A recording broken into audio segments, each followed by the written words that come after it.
Hello, I'm Christopher Kazan, and this is Ireland's Edge. Here in Kerry, at the very edge of Europe, our rural and coastal communities are facing great economic and environmental challenges.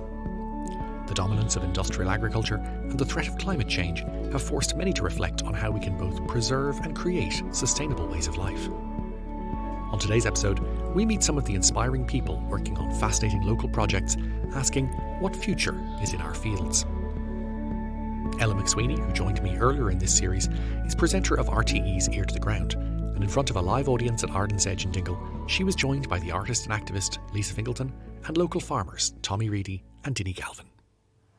What future is in the fields? I'm delighted to say we're joined by three farmers who can give us the answer to that. Lisa Fingleton, Denny Galvin and Tommy Reidy. Denny, we were out this morning on a farm down by Dunquin and you said something which was quite striking. You said we had a moderate climate here, it has changed dramatically. Talk a little bit about the Dingle Peninsula and how you have seen things change with climate. Yeah, I'm farming since I was 16. I'm 52 now. I've seen quite a few changes, especially with the climate. If I go back to probably just about 20 years ago, you'd have wild bees hanging from the eaves of the sheds, and you'd have a lot of wildlife on the farms as well. And I don't know what has happened to bees, but look, we've done something to them. Perhaps it's some of the chemical sprays, or I think we've taken their food. I think that's the biggest thing. We removed all the ditches, all the fences on the farms. That's what we were told to do. We were educated to do that. I was trained, I did my green cert, we were trained to take out all the scrub, all the fences, all the ditches, and to farm intensively. It's very hard to reverse something like that if you're trained in any job to do something and to be good at it. It never goes away, it's like cycling a bike. But yeah, I can see big changes. I've seen swans come onto my own farm. I go back to my youth, you would never see swans on the farm. There in the month of October this year, we saw wild roses budding out in the month of October. That doesn't make sense. We had mushrooms on the farm in the second week of October, which was absolutely crazy. You'd see mushrooms growing on the farms after a very warm summer for a while. But there's quite a lot happening, yeah, quite a lot. And one of the things early this morning, we got up, the four of us, we went to a farm, Siobhan, I forget her surname.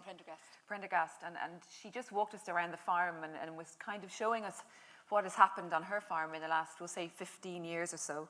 And she spoke about the storms getting worse, coastal erosion, picking up lambs and putting them into the water. We went into one of her fields where the coastal erosion, the ferocity of the storms is just eating into the land.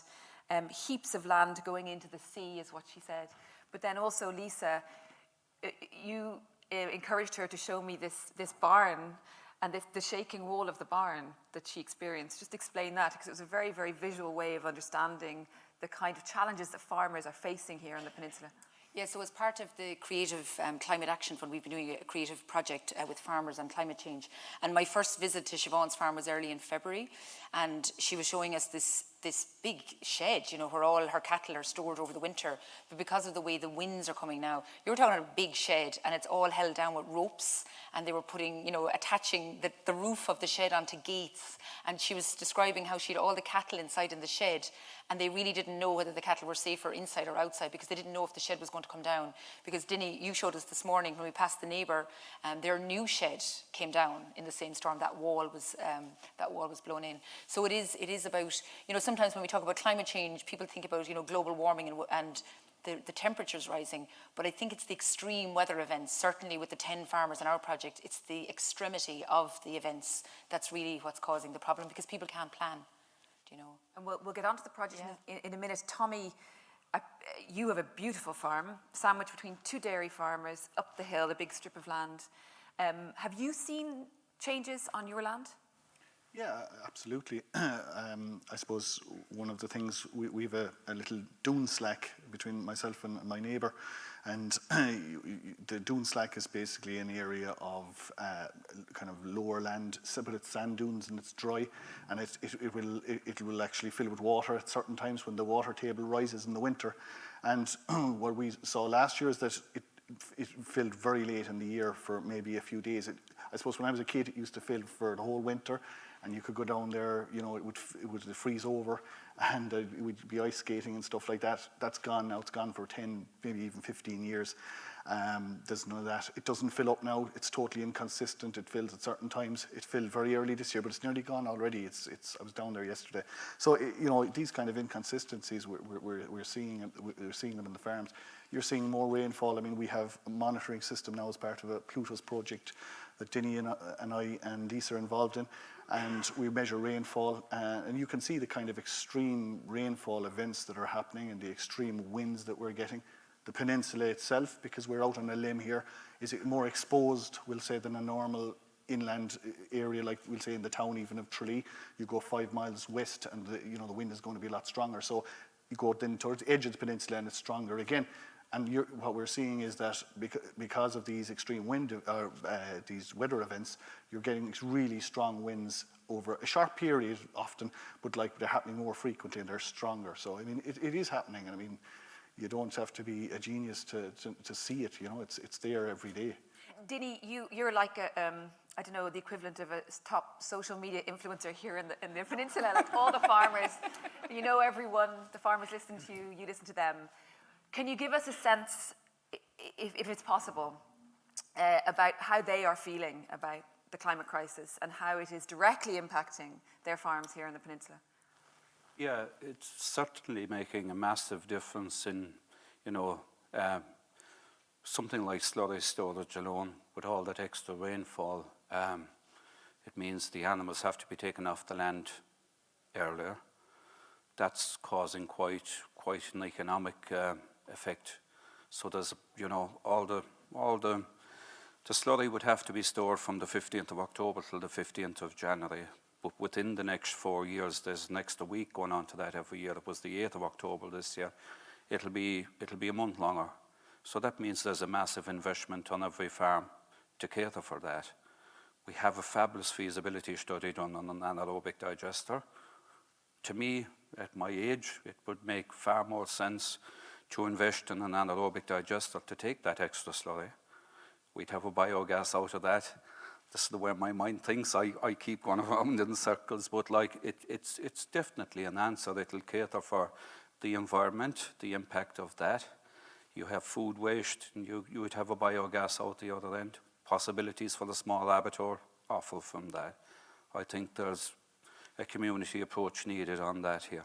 Because one of the things that's so interesting here is that you've come together in various forums. It seems to be centred around the Dingle Hub, and that you're trying to find a way as a geographical entity to address both the energy needs, to try and switch away from fossil fuels, and to see about the future for farming here on the peninsula. You've been involved in looking at the dairy sector, haven't you, Dinny? Just describe what you've been doing from a point of view of energy. So I was involved originally with an ESB project, a pilot project run by the ESB looking at different technologies in West Kerry. On from that, I completed an energy mentor course. As I completed the course, I set up the West Kerry Dairy Farmers SEC. Through the SEAI, we've got funding, we've completed an energy master plan. So we know right now that we can energy and carbon are very closely related. By reducing our energy efficiency and providing renewable power, we can pull down our carbon footprint. There's a group of 120 dairy farmers involved.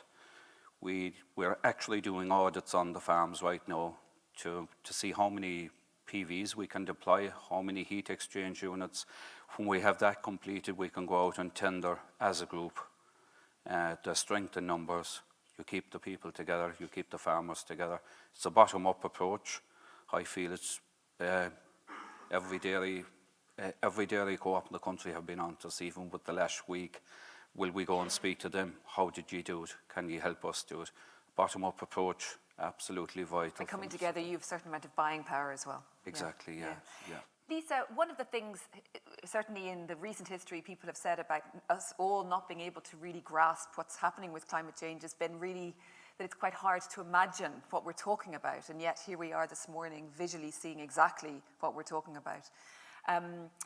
Can you explain a little bit about how you're a farmer and you're an artist, but how the creative project that you are doing to describe what it is, but also how that helps and has helped farmers to imagine both what they're dealing with when they're dealing with climate change and what the alternative future could be if they're able to manage it? Yeah, I suppose I really believe in the power of creativity, and I think that's what's really nice about the Creative Climate Action Fund, because it gave communities the opportunity to work with artists. So out of the 15 funded projects, there's only 2 actually working with farmers, so we're really lucky here in the Dingle Peninsula to have that.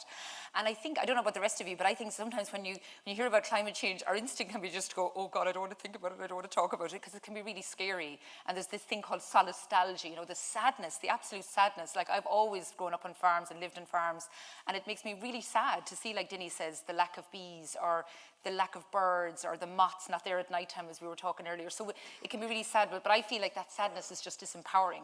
Do you know, when I'm sad and overwhelmed, I don't do anything because I don't know what to do. So what's lovely about this project is here we are working with 10 farmers who decided they wanted to do something, and they weren't necessarily on the road to transition at all, but they felt like they needed to do something.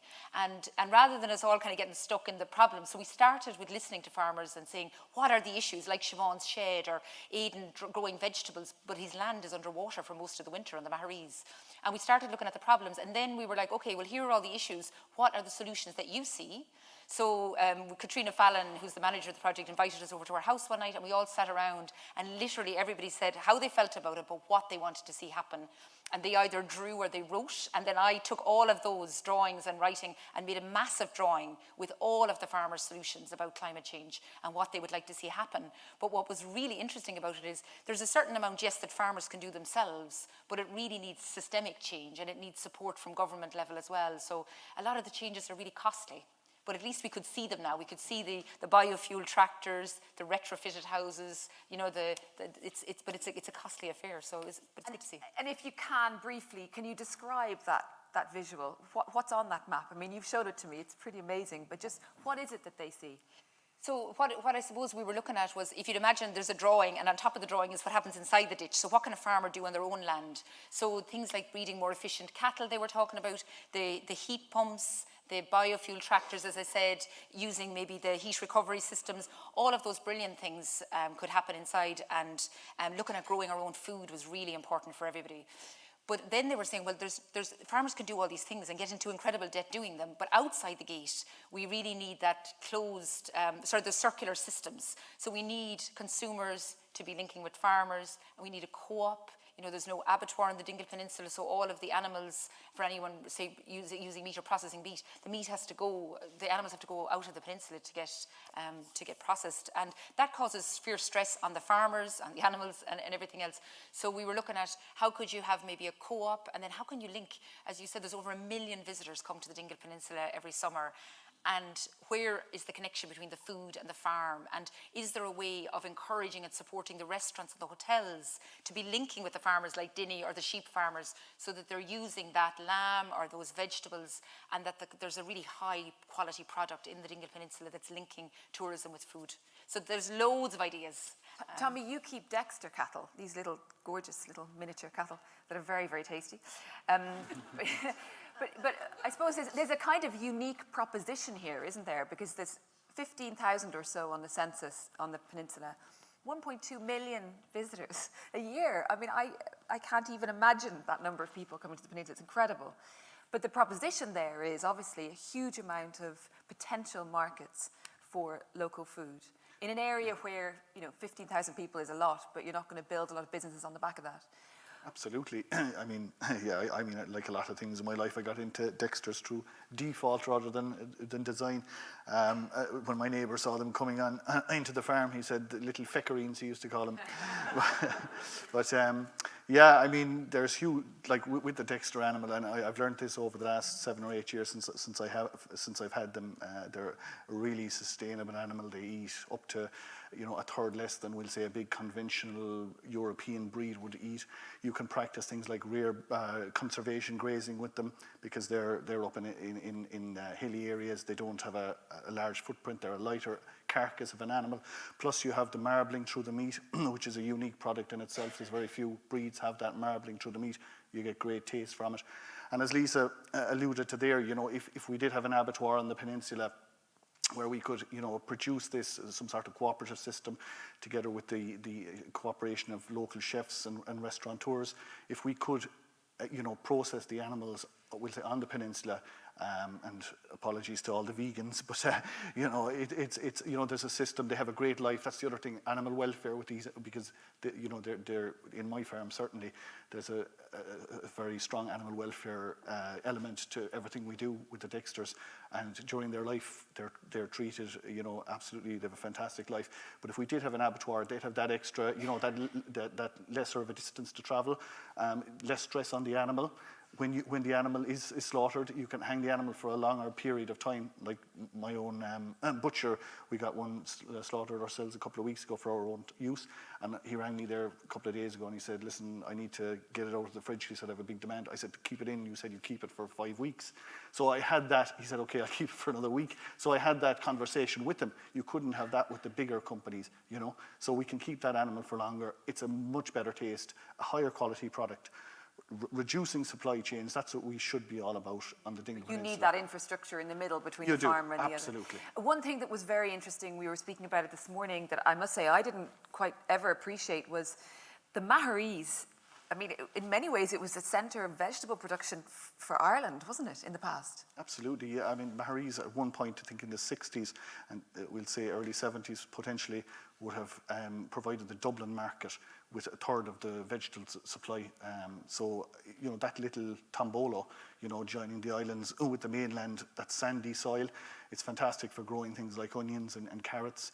And you know, there was even the local farmers who lived outside of that, including myself, would, not me, but my ancestors, they would always have said a better tasting vegetable from that area, you know. And yet, the last vegetable farmer, Aiden OConnor, Lisa, is really struggling. Like we've made 10 films, as you know, so we're screening them next week in the Blasket Centre. We've made 10 films with farmers from the peninsula as part of this project.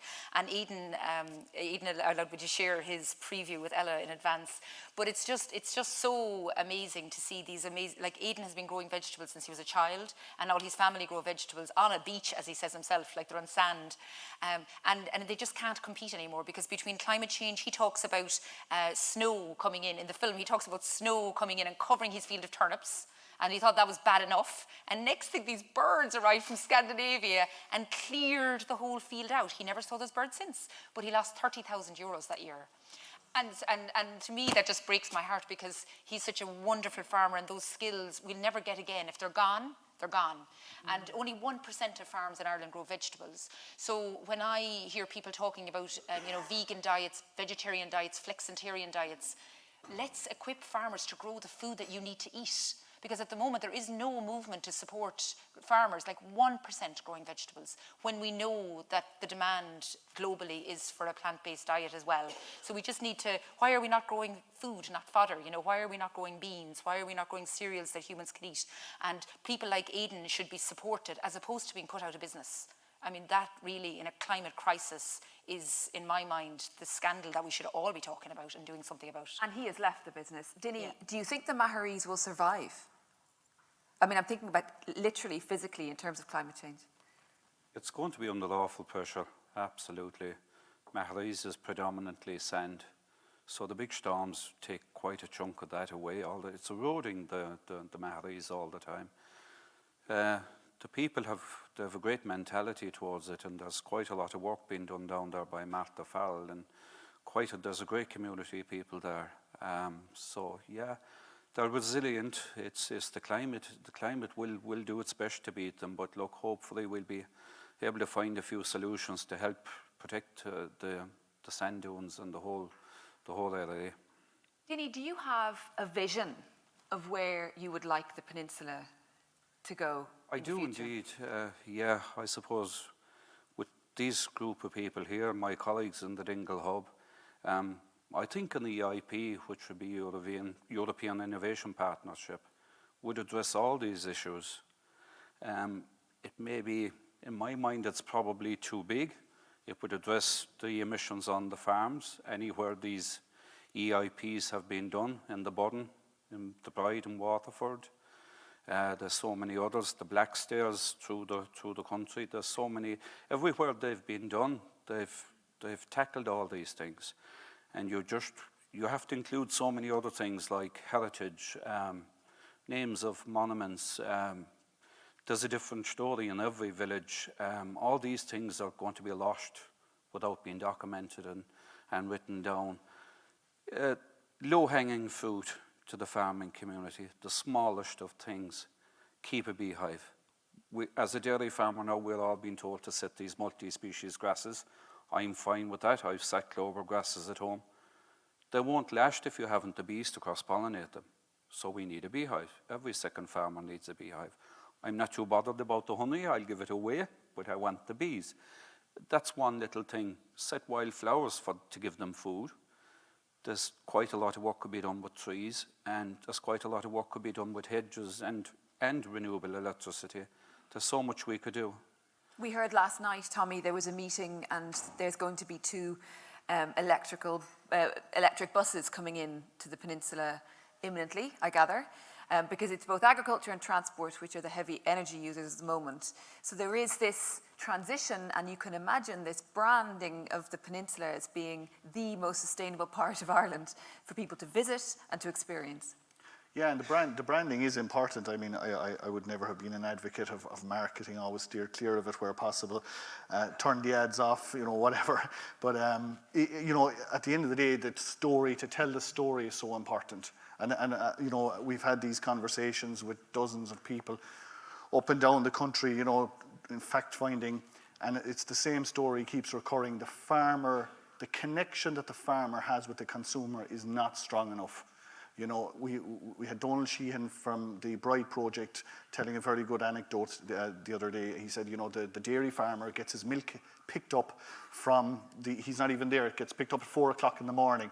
He doesn't have any connection to the customer. Then you've got the guy who has to go on the other extreme, has to go to the markets and sell his story to the same customer every week.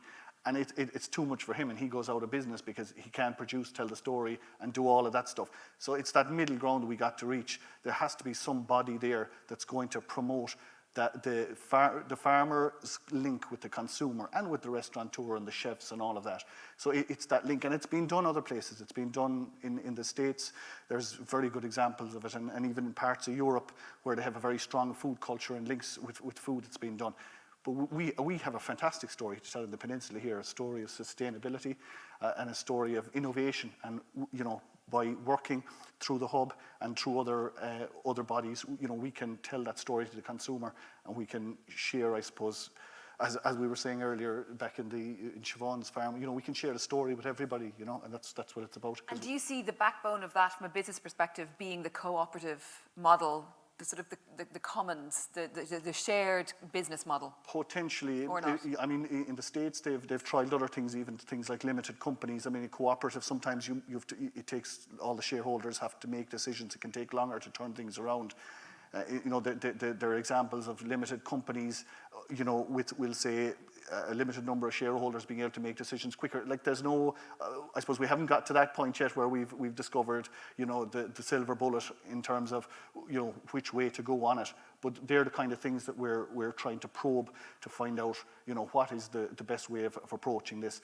We'll say they have a food hub in Fires, which is, we'll say, halfway between here and Killarney, and that's a good start. It's a good start in terms of promoting local food businesses and trying to help them out. There's artisanfood.ie. That's another way of competing with the bigger companies and trying to promote the small artisan producer. And that's very important, because the artisan producer, they have to do the same regulations as the big guy. They have the same rules, and they have the same overheads in terms of the costs of doing this, and yet they're very small companies, and it's pushing these companies to the edge, and they're finding it hard to survive. So we have to find a framework to allow those companies to compete. I mean, during the, we'll say, European Brexit negotiations, we heard all about level playing fields. We need a level playing field for those companies, smaller companies, to be able to compete along with farmers and have a framework that will work. And that's what we're trying to probe. We're working with Fáilte Ireland at the moment through the hub on a project that on a small scale level that we're trying to work on something to that effect. And Lisa, the farmers that you worked with, and you spent so much time with them, you really had a very deep insight into how they're thinking and how they're feeling. One of the things you said to me that I thought was interesting was, because you'd imagine from the outside all the farmers know each other here, they're always talking to each other, but you were saying that this project that you did enabled farmers to connect in a new way around this issue of the climate crisis and to speak it in their own language and express how they were feeling. Yeah, absolutely. Well, we started the project back in December, really, but January we went out in farms and sure it was still COVID. So people were so isolated, so we were having milk or tea and down in cowsheds and stuff like that when we started off. But what we didn't anticipate, I think, Katrina, who runs the Green Arts Initiative and is based here on the peninsula, I think we were all surprised at how much it meant to people to feel they were part of a bigger community on this. And, that you can be doing something really good in your farm. I'm thinking of the O'Dowds out in Castlemaine and all the biodiversity. But what's been amazing is having that mirrored back to you. Like, they were laughing at me in the beginning. I'd say this artist coming with her sketch pad and sketching on the farms. But when I was coming back to them, do you not know you see these beautiful stone walls with all this biodiversity? Or, oh, look at your oak trees. And they were like, oh, we'll just give her some, entertain her. But actually, then we didn't plan on making these films. But I was like, you're just so amazing. We need to make these films and show what you're doing. And for them, they've only just seen them in the last 2 weeks and none of them have seen each other's films. And what they keep saying again and again is that having to see the opportunity of your land through someone else's eyes. And I think that's what's lovely about this being part of Other Voices. We've all these musicians and singers and writers. And there's been a lot of people calling us to take up the challenge of responding to the climate crisis. And what's been lovely about this is, as an artist, working with farmers and just by my eyes being able to see things and reflecting it back to them through drawing or through film or through photography, that I think is actually transformative, because we can be so isolated and so ground down with the milk and the jobs and the everything else. I think what it's done is given a real buzz. Like, we've great crack. I mean, we're on now, it's ridiculous, we're on WhatsApp all the time and there's always stuff going around. But just the sense, like, I feel we'll all be friends for life after this. It's been an extraordinary, I hope so, it's been an extraordinary journey and I feel so inspired. And as I said, we didn't plan to make this amount of films, but it just seemed like the only way to honour the amazing work that these people are doing. And they certainly wouldn't have thought a year ago they'd be standing in front of a camera going about the biodiversity on their farms and this, that and the other things. But I think it's like we've created a lens for people to see things differently. Lisa whipped out her camera this morning and Dinny just said, because Siobhan said, Lisa, not another photograph. And Dinny just said, look, I just learned, just smile. Just smile to move on. Power of art. You've been farming since 1987. When your father died, you took over the farm at a young age. Can you describe or explain how this new dynamic that has come in has changed things? Has it changed things in terms of how the farmers are seeing their future, imagining their future? It has. It's been absolutely fabulous. There's great credit due to Katrina and Lisa. When you look at their fabulous wall in the ploughing match, it's about 35 metres long. To take you half an hour to go from one end to the other. But the beautiful drawings and everything we've spoke about here was encaptured on that wall. From, the farmer standing by the gate with his daughter looking in. What will the future be like? Little things like that, very good. Yeah. And he turned up at a very good moment in the ploughing when it rained. And Tanya and I were trying to deal with the rain. And next thing, Denny Galvin comes. And, it was just so gorgeous, your timing. But I think what was lovely is that for people who don't know, we were invited by Creative Ireland to draw. It was meant to be 20 metres. It turned out to be 33-metre wall of farmers' ideas. So we interviewed 200 farmers of their ideas about the future. And it was actually quite emotional. It wasn't to see just the level of engagement and how people want to see change. But oftentimes they're just so overwhelmed with their bureaucracy and the hoops they have to go through to do the right thing. And as you said when you started, so many people were encouraged to get rid of ditches and get rid of everything. Oh, yeah. And Lisa said that one of the signs was sell the farm and move to Ibiza. And that everyone liked popular drawing.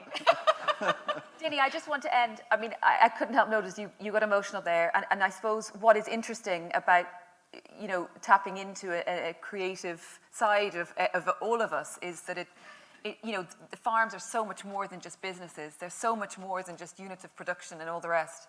They're in your genes, they're in your blood, and it is an emotional thing, the future of the farm. It is indeed, yeah. So look, you can't go out in the morning and say, I'm going to be a farmer. It doesn't work like that. It's handed down one generation to the other. It's very important. Well, thank you very much for your work, Denny. Thank you.